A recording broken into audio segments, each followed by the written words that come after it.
Bem, na última aula nós vimos um pouco sobre a dissolução de compostos iônicos, né, insolubilidade. Aqui nós vamos focar um pouco mais em fatores que influenciam e que afetam a solubilidade. Além disso, vamos ver outras questões de sistemas como os coloides, certo? Então, os fatores que afetam a solubilidade, principalmente a gente vai ter um foco voltado a quem é o soluto e quem é o solvente. Quais são as interações soluto-soluto, solvente-solvente e solvente-soluto. No caso da aula anterior, vai acontecer principalmente para soluções diluídas, nas quais a gente tem que levar em conta principalmente a interação soluto-solvente comparada às interações que mantém o sistema, né, soluto-soluto. Tá? Então, nesse caso, a gente viu lá o ΔH de rede e o ΔH de hidratação. Bom, existe um termo que diz, né, sobre as questões de solubilidade, que é sistemas que têm solvente e soluto como interações semelhantes, são ditas semelhante dissolve semelhante. O que quer dizer isso? Se a gente tem um soluto que é polar, ele tende a ser solúvel no solvente polar, né? Então, a gente vai ver que o que vai dizer isso é muito as interações, o tipo de interações que existem entre soluto e solvente. Se a gente tem um soluto que é apolar, ele deve ser mais solúvel no solvente apolar. Nesse caso, a tabela apresentada abaixo ela vai mostrar para a gente um composto que tem ligações de hidrogênio, mas que também vai ter uma grande contribuição de interações intermoleculares, do tipo forças de Van der Waals. Então, quando aumenta a cadeia, aumenta as interações entre as forças de Van der Waals. Tá bom? Então, nesse caso, tratando álcools de cadeias curtas, eles são extremamente solúveis em água, porque aqui a gente tem um caráter de ligação de hidrogênio que vai ser determinante para a solubilidade, uma vez que a água é um solvente polar. Tá? À medida que a gente aumenta as cadeias, essa solubilidade na água ela vai diminuindo e é uma resposta do aumento das forças de dispersões de London. Tá? Então, nesse caso, esses compostos com cadeias carbônicas maiores, eles são solúveis em solventes que são apolares. Então, aí a gente tem semelhante dissolve semelhante. Tá? Então, isso vai ser relacionado diretamente com a polaridade e com a massa molecular, mas não somente a isso, o tipo de interações existentes entre o soluto e o solvente. Tá? Bom, outro fator que afeta muito é a temperatura. Tá? Então, a gente vai ver que a solubilidade de maioria dos sólidos iônicos na água e outros sólidos também, especialmente os iônicos, ela aumenta à medida que a temperatura da solução aumenta. Então, a gente vai ver aqui do lado que aumentar a temperatura, primeiramente a gente tem que destacar que vai influenciar na cinética e não necessariamente na solubilidade do composto. Tá? Mas o que vai influenciar aqui é processos que são endotérmicos, né, que precisam de fornecimento de energia para acontecer, da vizinhança para o sistema, eles são favorecidos com o aumento da temperatura. Tá bom? Então, quando a gente olha a solubilidade de gases em um solvente, como água, tá? Nós vamos ver que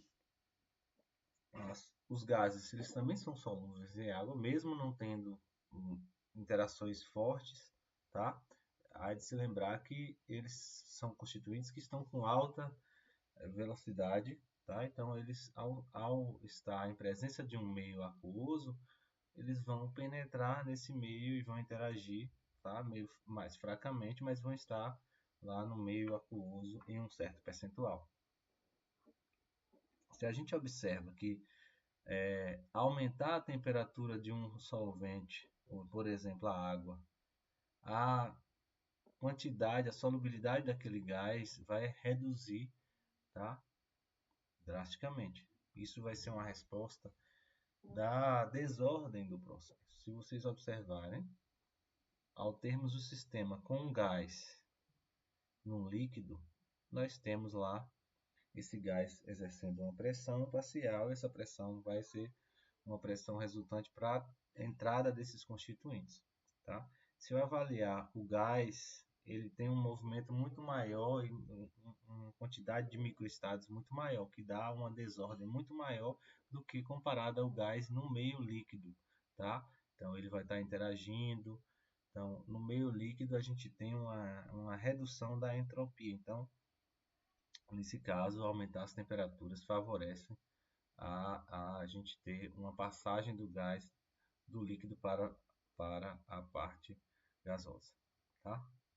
Bom, andando um pouco mais em fatores, a gente vai ver o efeito da pressão. A pressão ela é dada com base na lei de Henry, certo? Essa lei diz que a solubilidade de um gás ela é proporcional a uma constante, que é a constante de proporcionalidade, é a constante da lei de Henry, vezes a pressão parcial do gás. Então, o que vai definir a solubilidade de um gás em um líquido é a pressão parcial que esse gás exerce. Então, se a gente tiver o gás em um sistema pressurizado, nós vamos ter favorecer a entrada de constituintes, tá? E nesse caso a gente passa a ter uma maior solubilidade. Um dos exemplos são os refrigerantes, que a gente tem sistemas industriais para inserir mais CO2 do que a quantidade que é solúvel em água. Então a gente passa a pressurizar e quando a gente abre essa tampinha do refrigerante, ele vai fazer aquele barulhinho que é muito conhecido e vai ter uma liberação de gases. Não somente isso, quando a gente observa um refrigerante assim que aberto a garrafa, vocês vão observar a formação de bolhas, tá? Que já a saída de um gás, de um líquido, ele tende a aglomerar e formar bolhas, e essas bolinhas vão se deslocando até o gás se desprender da superfície do líquido, tá? Então, lembrando lá, aqui tem valores das constantes de Henry, tá? Então, dependendo de qual é o gás, tem um valor das constantes. Isso também vai estar relacionado à interação do soluto com o solvente. Outras propriedades de estados dispersos da matéria são as propriedades coligativas, e essas propriedades elas dependem da quantidade. O que a gente vai ver? Em soluções, nós passamos a ter uma única fase. E então, as propriedades elas são identificadas conforme aquela fase e depende de quem é o conjunto, quem é o soluto e o solvente. Tá? Então, são propriedades que são dependentes e são propriedades do conjunto. Essas são as propriedades coligativas. Um exemplo é, a gente passa a ter quando temos um solvente, adicionamos um soluto não volátil, nós podemos ter um aumento do ponto de ebulição desse sistema, que é dessa solução comparada ao solvente de partida. E nós podemos ter a redução da pressão de vapor e também vamos ter presença da pressão osmótica quando falamos de propriedades coligativas, tá bom? Em seguida, então, a gente vai ver que quando é que a gente tem o abaixamento da pressão de vapor. E por que a gente tem abaixamento da pressão de vapor em uma solução comparada ao solvente somente? Vocês vão lembrar que pressão de vapor é essa pressão exercida pelos gases ou pelo vapor do líquido sobre essa superfície do líquido a um sistema isolado. Tá? Então, o que a gente tem aqui? Simplesmente nós temos as moléculas do líquido, estado gasoso, o estado de vapor, colidindo com a superfície, e aí a gente tem um equilíbrio aqui da passagem do líquido para o gás e do gás para o líquido. Então, velocidades iguais. Vocês lembram disso? Quando a gente tem um sistema que é uma solução e o soluto ele é não volátil, adicionar, por exemplo, NaCl em água, o que vai acontecer? Nós passamos a ter interações solvente-soluto, que vai manter mais moléculas do solvente na parte líquida. Então, possibilitando menores passagens, menor quantidade de moléculas no estado de vapor. Então, assim, a pressão do vapor é uma pressão que é menor do que a pressão de vapor do solvente puro, tá? Nós vamos ver que soluções elas podem ser definidas como solução ideal e solução não ideal, tá? E essa idealidade ela vai ser avaliada conforme a lei de Raoult, tá? A lei de Raoult determina que quando aumentamos a fração em quantidade de matéria das partículas de um soluto não volátil, a pressão de vapor sobre a solução será reduzida e não somente isso vai ser linearmente, ou seja, se a gente reduz a pressão de vapor, reduz a solubilidade. Se a gente aumenta a pressão de vapor, aumenta a solubilidade de forma diretamente proporcional. Quando é que isso acontece, professor? Na realidade, vai acontecer quando temos baixa concentração do soluto, certo? Praticamente a gente passa a ter a mesma quantidade do solvente. Então, baixas concentrações de soluto indicam solução ideal, tá? E solventes que sejam semelhantes a soluto, tamanhos similares entre eles, interações do mesmo tipo entre eles, indica também uma solução que é ideal. Tá? Então, visto de outro modo, nós vamos perceber que a lei de Raoult então indica isso aqui, ó.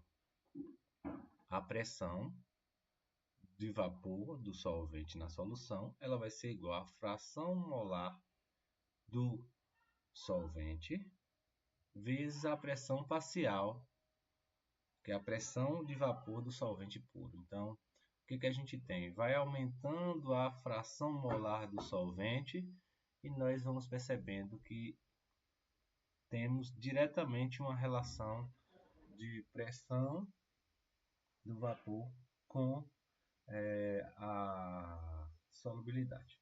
Tá? Então, a gente vai ter um gráfico desse tipo entre fração molar e pressão de vapor, diretamente proporcional, certo? Então, como eu disse anteriormente, uma solução que segue a lei de Raoult, elas são consideradas como soluções ideais. Nesse caso, numa solução ideal, não existe distinção entre as interações solvente-solvente, soluto-soluto e solvente-soluto para um sistema em que esses constituintes, o soluto e o solvente, são muito semelhantes. Também podemos ter soluções ideais quando as soluções reais elas têm baixa concentração, como disse anteriormente.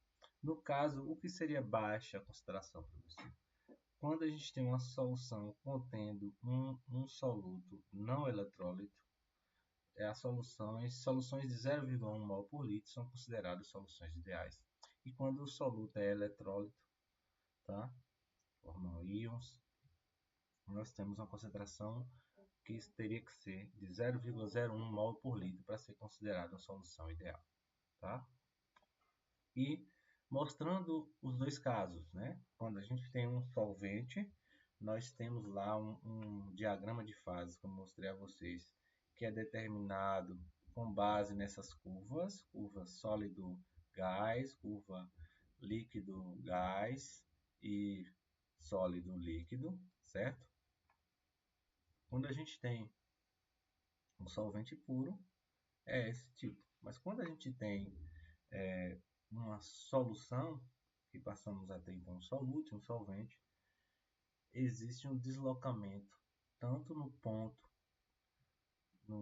ponto triplo aqui, certo? O triplo da solução ele passa a ser aqui, ou seja, nós passamos a ter uma outra condição de temperatura para que a espécie, por exemplo, a água, passe do estado sólido para o estado líquido. E nesse caso, nós temos um abaixamento do ponto de congelamento, tá? E nós também passamos a ter um aumento no ponto de ebulição. Nesse caso aqui, esse aumento vai resultar justamente de a gente ter uma solução, certo? Então, temos um ΔTc aqui e um ΔTe que vai ser indicado aqui. Professor, por que isso ocorre? Porque nós teremos que considerar que o sistema agora tem um soluto não volátil e que as interações soluto-solvente elas vão impactar no processo de mudança de estado físico, tá? Tanto da fusão quanto da ebulição, por exemplo, da água. E então nós teremos elevação do ponto de ebulição.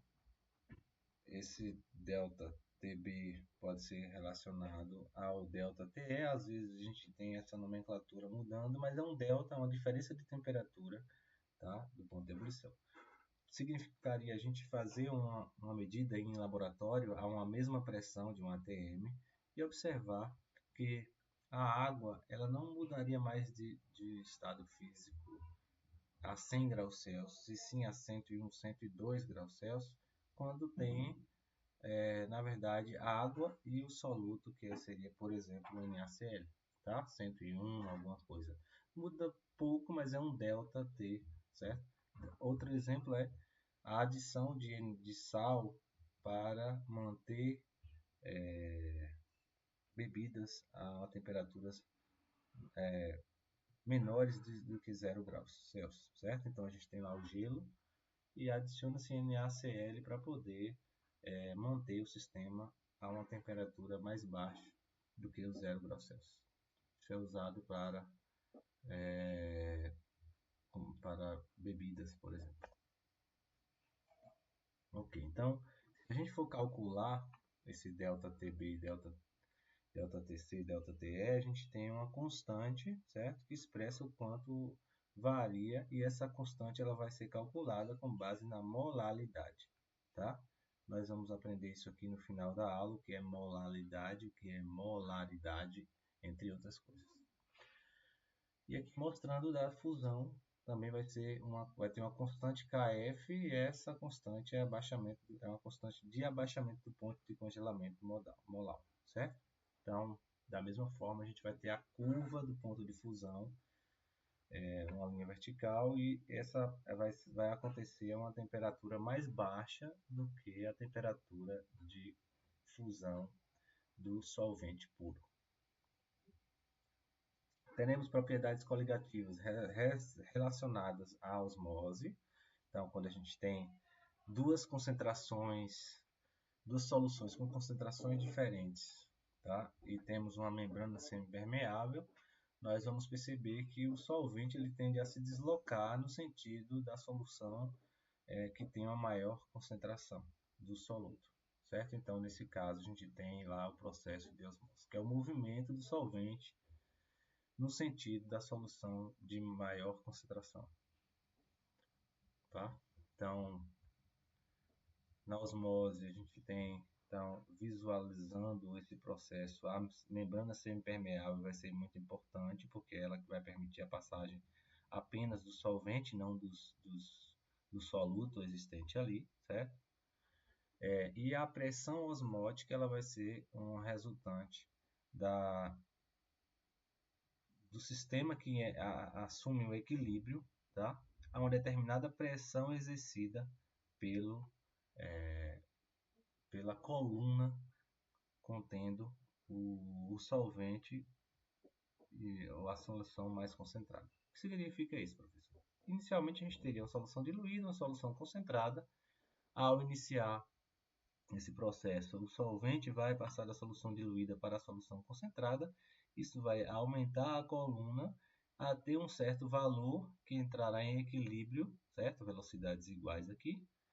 E essa pressão exercida por essa coluna é chamada pressão osmótica, tá? Então a pressão osmótica ela vai ser igual à quantidade de matéria pelo volume, que é a concentração, certo?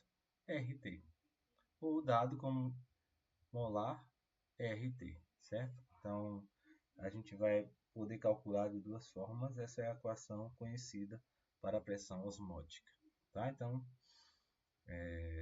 é algo que vocês vão estudar muito em outras disciplinas, então não me preocupo em aprofundar tanto, tá? Passando para propriedades coligativas e passando, perdão, aqui deveria estar coloide, certo? Nós vamos aprender outro ponto que é, nós temos soluções, certo? As soluções a gente tem constituintes muito pequenos e menores do que 1 micrômetro. Então a gente tem lá constituintes que estão com o tamanho de partícula a nível molecular, certo? Então não dá para ver fases distintas, mas quando a gente passa a ter constituintes com tamanhos que estão maiores do que um micrômetro, nós temos as suspensões ou dispersões coloidais, ou os colóides, que são formados por partículas que têm tamanhos maiores que os moleculares e menores que partículas agregados macroscópicos. Então a gente teria lá uma mistura heterogênea como um sistema com partículas agregados macroscópicos. Por exemplo, a gente pode separar isso por filtração, mas aqui a gente teria tamanho de partículas que estão maiores do que 1 micrômetro. Tá? Então a gente teria partículas com tamanhos muito pequenos, a ponto de que a gente tem essas partículas com difícil separação, certo? Do solvente que a gente tenha nela. Então, nesse caso, a gente vai ver que se termos uma luz incidente aqui, por ter tamanho das partículas muito pequeno e do tamanho próximo, né, a essa radiação que está incidente, nós passamos a ter espalhamento e temos esse efeito conhecido como efeito Tyndall, certo? O efeito Tyndall vai ser observado quando a gente tem suspensões coloidais, tá? Ou colóides. Quando a gente tem colóides, a gente passa a ter a possibilidade de ter esse efeito Tyndall, que é aquele efeito observado quando a gente percebe a entrada de uma luz, né, por um orifício na janela e dá para ver as partículas. Aquelas partículas estão no tamanho de partículas para o sistema coloidal, certo? Já a mistura heterogênea, a gente consegue diferenciar uma fase da outra. Lembra que quando a gente tem uma mistura, nós temos fases diferentes, tá? Então, significa exatamente isso. A gente teria uma fase 1 aqui e uma fase 2 possível, certo? Aqui. Nesse caso, nós temos misturas heterogêneas, tá? Bom, os colóides ou as suspensões coloidais são dispersões também coloidais chamadas, são classificadas conforme não solvente e soluto, e a gente passa a ter o dispersante e o disperso, certo? Quando o dispersante é líquido e o disperso é sólido, nós temos um sol. Quando o dispersante é o sólido e o disperso é o líquido, nós temos gel. Quando o dispersante é sólido e o disperso é o gás, nós temos uma espuma sólida, e assim a gente vai ver as classificações. Por exemplo, quando a gente tem um gás com sólido, nós temos o aerosol sólido. Quando temos um gás com líquido, nós temos aerosol líquido, certo? E aqui temos alguns exemplos dessas dispersões coloidais, tá? Vamos perceber que colóides podem ser hidrófilos e hidrofóbicos, e isso tem que ver com o termo de a interação ser forte com a água, e de interações muito fracas a ponto de a gente considerar que ele não é amigável, tá? Eu não gosto muito da nomenclatura dada para o sistema hidrófilos e hidrofóbicos, certo? Fobia. Não é algo tão assim, mas vocês vão perceber que isso aqui indica que os colóides que não interagem fortemente com a água, nesse caso, tendem a ter inclusive partes apolares que destacam. Quando a gente fala de sistemas que são hidrofílicos, então tem grupos hidrófilos típicos contendo interações que devem ser fortes com solvente polar como a água, e nesse caso a gente tem lá a interação soluto-solvente, que vai ser, ou melhor dizendo, dispersante e disperso, certo? Que vai ser destacadas. Bom, aqui a gente vai ver alguns exemplos, tá? Para um sistema contendo, por exemplo, a presença de gorduras e óleos, elas são eliminadas tanto do nosso corpo quanto de talheres, etc. e tal. De que forma? semelhante dissolve semelhante. Da mesma forma como eu disse anteriormente, o estereato de sódio, esse constituinte, esse composto na molécula, né, porque é um íon na verdade, que tem uma parte hidrofóbica, que é uma parte apolar, e uma parte que é hidrofílica, né, que é a parte aqui contendo C+O, O-. Tá? Então aqui a gente vai ter interações com a molécula de água. O que acontece para a retirada de gorduras e óleos vai ser justamente por interações dessa parte do íon, tá? Essa parte contendo a cadeia longa, que é hidrofóbica. Ele interage porque óleo e gordura também são formados por cadeias carbônicas longas. Então, a gente tem interação semelhante, e essa ordenação vai formar micelas, certo? Que são esses constituintes esféricos, pelo direcionamento da parte apolar do íon e da parte polar aqui em torno. Tá? Então, nesse caso, a gente passa a ter interações com a molécula de água, e a partir do momento que a gente tem essas interações, semelhante, óleo com a parte apolar e água com a parte polar, nós podemos arrastar essa sujeira, essa gota de óleo, e retirar do meio. Tá? Então, é assim que vai acontecer o processo, né, de retirada de espécies como óleo do nosso corpo e de roupas, etc. E tal. Bom, e aí a gente vai ver que a maioria das sujeiras são retiradas com base em sabões, certo? Sabões vão ter constituintes desse tipo, cadeias longas, apolares e uma parte polar para interagir com a água, tá? A gente vai ver também outro exemplo, é a bile, que excreta a substância como um estereato de sódio e forma uma emulsão com gorduras em nosso intestino delgado, e também funciona de uma forma parecida, tá? Agentes emulsificadores ajudam a formar uma emulsão. Então, as partículas coloidais, elas são pequenas. As partículas coloidais, elas são pequenas demais para serem separadas por meios físicos. É um processo difícil de separação por filtração, por exemplo. Às vezes a gente usa, né, centrífugas para poder forçar, uma vez que em presença apenas da pressão atmosférica, a gente não tem a força da gravidade, não consegue, né? Em alguns casos, quando a partícula é maior, acaba compactando um pouco no fundo do recipiente, mas precisa de processos, certo? Ou usar centrífuga, ou usar, em outros casos, usar espécies que possam favorecer, tá?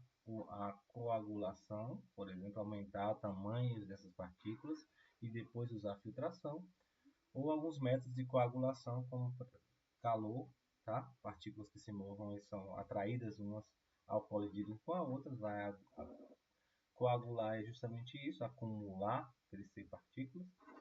E a gente pode ter a adição de um eletrólito que neutraliza as cargas da superfície das partículas. Tá? Então, nesse caso, neutralizando, a gente passa a ter de novo uma possibilidade de coagular essas partículas. Vamos ver aqui no final outros pontos importantes quando falamos de soluções, principalmente, que é alguns termos, né, para concentrações, uma vez que a gente sabe que a concentração ela vai ser determinada com base na quantidade do soluto em solvente, e nesse caso a quantidade de soluto para a concentração comum pode ser massa do soluto para volume da solução. A concentração em quantidade de matéria ela vai ser dada como concentração em quantidade de matéria, que é o Czinho, e nesse caso a concentração vai ser igual à quantidade de matéria, que é N, certo? Pelo volume da solução. Tá? Então, essa aqui é a concentração em quantidade de matéria. Aqui é a concentração comum, massa, certo? Massa sobre volume.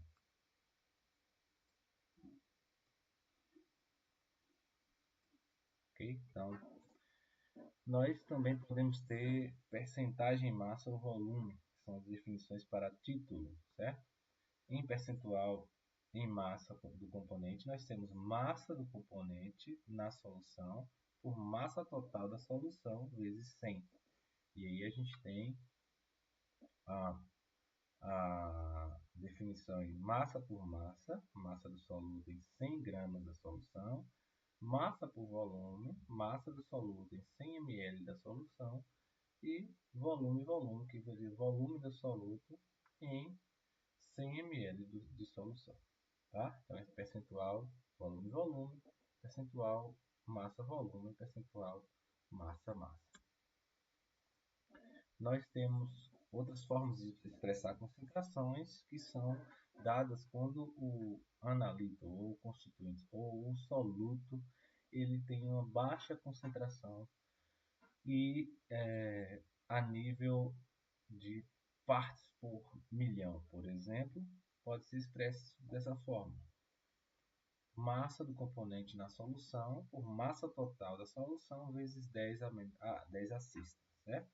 Isso indica, então, uma concentração muito pequena em uma parte do soluto em 1 milhão, certo? Da solução. Nesse caso, para sistemas biológicos é importante porque tem constituintes que eles são tóxicos ou às vezes os constituintes a gente tem a necessidade de ter a adição desse constituinte, o uso pelo nosso organismo é numa faixa muito pequena de concentração e às vezes a gente usa então ppm ou a gente usa ppb, que são partes por bilhão. Então aqui nesse caso vai ser a mesma forma, só que a gente tem 10 a nona, certo? Bilhão. Então às vezes a gente tem então 1 micrograma de soluto por quilograma da solução. É outra forma de representar partes por bilhão, que é 1 micrograma de soluto por quilograma da solução. Tá? O que a gente viu anteriormente sobre fração molar. Fração molar é uma medida da quantidade de matéria de uma espécie e na quantidade de matéria total, pela quantidade de matéria total. Então a gente tem aqui uma fração molar. Isso acontece principalmente quando a gente fala de constituintes gasosos. Por exemplo, a gente tem lá O2 e N2 no ar, principalmente. Então, como é que eu sei a fração molar de O2? Ela vai ser dada, certo? Conforme a quantidade de matéria de O2 pela quantidade de matéria total, que é nada mais do que N de O2 mais N de N2. Então, aí nesse caso, a gente passa a ter a fração molar de O2, certo? Fração molar de O2. E a molaridade, como a gente viu lá no termo de variação de temperatura, quando a gente tem um sistema com propriedades conjuntas ou coligativas, nós temos molaridade. Molaridade é a medida em quantidade de matéria do soluto, mol, por massa de solvente. Então, aqui é molaridade, certo? Molaridade, que não está aqui, nós vamos ver que molaridade ela é dada, certo? Perdão, em molaridade,